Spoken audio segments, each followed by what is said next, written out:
반가운 소식입니다. 일본의 뮤변이 코로나 바이러스 확진자가 폭발적으로 증가하고 있다는 소식이 계속 속보로 전해지고 있습니다. 지금 이 원고를 쓰기 위해 야후 재팬을 검색해 봤습니다. 보시다시피 지금 시간이 4시 15분인데 화면에서 보시는 것처럼 4시 이후에만 15건 이상의 뮤변이 확진자 소식이 계속해서 속보로 올라오고 있고, 새로 고침을 하면 또 다른 속보가 뜰 정도로 계속해서 속보가 올라오고 있습니다. 일단 지금까지 나온 내용만 정리해드리자면, 고치현에서 새롭게 37명의 일본 변이 확진자가 감염된 것으로 밝혀졌다. 감염이 확인된 것은 미취학 아동에서 90대까지이며 아직 감염 경로가 밝혀지지 않았다. 고치시에 보육원화 2명의 감염이 발견되었으며 19명이 추가로 검사를 받을 예정이다. 이 중 중증이 된 사람은 3명이며 10대에서도 1명이 중증으로 파악되었으며, 특이한 점은 젊은 세대의 중증이 늘어나고 있는 점이다. 한편 미야기현에서 73명이 신종 바이러스로 확인이 되었으며 확진자는 10세부터 80대 등이며, 미야기현은 현재 총 15,398명의 확진자가 발생했으며 이 중 요양 중인 환자는 1,316명이며 사망자는 104명으로 확인되었다.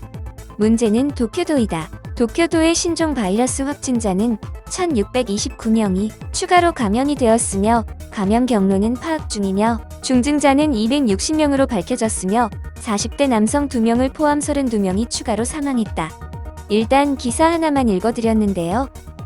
후쿠이현 25명, 오사카 1,649명, 교토 291명 등 확진자와 사망자가 계속해서 늘어나고 있습니다. 일본은 8일 기준 159만 4,299명이 코로나 확진 판정에 걸렸지만 사망자는 아쉽게도 1%대에 머물러 16만 명 정도밖에 안 됩니다. 지금 코로나로 인한 일본의 상황은 축제 분위기입니다. 급증하는 자택 요양자의 도쿄에서만 감염자가 1만 명이 넘게 나오기도 하며 심지어는 산소까지 부족한 상황에 와 있습니다. 감염자 최고치를 새롭게 기록하고 있으며 더 놀라운 사실은 일본은 한국보다 검사 수가 절반 정도밖에 되지 않습니다. 그렇다면 사실상의 추가 확진자는 일본 측 발표보다 2배가 되는 수치라고 볼 수 있습니다. 현재 일본의 종합 통계를 살펴보면 총 확진자가 200만 명을 향해 힘차게 약진하고 있으며 그중 사망자는 1%를 기록하고 있습니다. 앞으로 더욱 많은 사망자 소식이 들릴 것으로 기대되는데요. 희한하게 일본에만 유독 백신 접종자 대비 사망자가 늘어나고 있습니다. 철저히 제한된 검사를 실행했음에도 이런 결과가 나오고 있는데요. 이러한 상황에서 니카타현에서는 후지록 페스티벌을 벌이며 국민은 일본 정부의 안일한 태도에 이미 모든 것을 내려놓고 포기를 한 것처럼 보이는데요. 아직 포기하기에 이릅니다. 더욱 많은 확진자와 사망자 소식을 들려줄 저력이 일본인에게는 있습니다. 그토록 자랑하는 민도와 일본인만의 팩터 X 유전자가 있기에 더욱 분발하여 더 많은 확진자와 사망자 소식을 들려주기를 바랍니다. 경각심 없는 일본에서는 확진자가 지속해서 늘고 있고 자택요양자는 15만 명에 육박하고 있습니다. 병실이 없어 자택요양자는 급증하고 있으며 아날로그식 행정 처리로 식량 지원도 제때 이루어지지 않고 있어 이런 상황에서 자택요양자에 대한 식량 지원도 못하고 있습니다. 자택요양자가 급증하면서 지역 보건소에서는 자택요양자에게 건강확인 전화도 못하는 상황이고 심지어는 식량 지원도 일주일이나 걸리고 있습니다.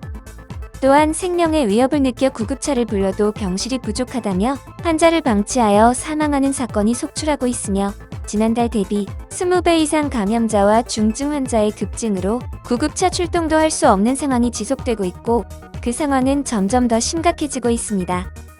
중증 환자가 절망스러운 상황에도 입원도 못해 코로나로 인한 재택 죽음이 늘고 있으며 병원에 가지 못하는 환자들의 자택 사망도 늘어나고 있습니다. 사실상 의료 붕괴가 온 것이라 볼 수 있는데요. 이로 인해 신생아가 사망하는 일이 벌어지고 있으며 심지어는 자택 요양 중 아기가 병원의 도움을 한 번도 받지 못한 채 사망하는 충격적인 사건도 발생했습니다. 또한 코로나에 걸린 임산부가 자택 요양 중 병원에 입원하지 못하고 출산했다가 아기가 사망하는 일도 벌어졌습니다. 일본에서 의료 붕괴가 발생했다는 것을 보여주는 완벽한 증거라고 할 수 있습니다. 도쿄에는 다수의 숨은 감염자가 있는 것이 내부에서 지적됐으며 도쿄도 모니터링 회의에서 국제감염증센터장은 검사가 필요한 사람에 신속하게 대응하지 못하면서 파악되지 않은 다수의 감염자가 발생할 가능성이 있다고 발언했습니다. 즉 검사 부족으로 인해 제대로 된 감염자 파악이 되지 않고 있다는 점입니다. 일본의 모든 정책이 모순의 모순으로 흘러가고 있는데요. 상황이 이렇게 되자 현재 일본에서는 야전 병원과 같은 대규모 의료시설의 필요성에 대한 목소리가 높아지고 있습니다. 일본의 국회에서도 민간 소유를 포함해 대규모 행사장, 체육관, 운동시설 등을 개정 특조법에 근거해 집중적 의료를 제공하는 장소로 확보할 것을 요청하는 목소리가 나오고 있습니다. 하지만 도쿄도 복지보건국은 임시 병상을 늘릴 필요는 없다며 사례를 살펴본 적은 있지만 구체적 검토를 한 적은 없다고 답변했습니다. 도시감염증대책본부 역시 의료 자원이 있는데 일부러 의료 환경에 좋지 않은 체육관에 임시 병상을 만들 필요는 없다.